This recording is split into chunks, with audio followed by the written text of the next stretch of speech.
Attention, in this video, I am going to show you how to adjust the alarm volume, the sound of your alarm on iPhone. Let's get to it. We will do it directly from the iPhone. I'll show you my phone screen here because we just need to follow these steps. Go to Settings in the Settings app, and here we simply scroll down to the Sounds and Vibrations option. It's very simple. You will tap. And here we already have everything we need to adjust the volume of your alarm. Because at the very top where it says ringtone and alerts on that horizontal line we have, if we raise it all the way up, it means that our alarm, when it rings at 8 in the morning, 9 in the morning, I don't know, it's going to be very loud. The alarm will be super loud, and if we lower it all the way to the left, it won't be heard practically at all.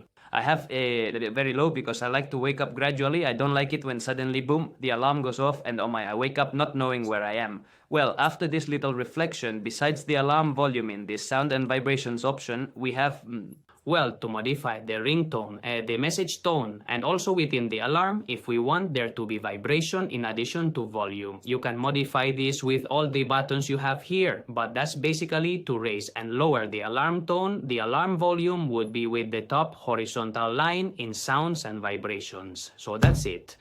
I hope you liked this super quick video. I'll leave my channel here for you to subscribe, and any YouTube video here, watch the video or subscribe. Best regards.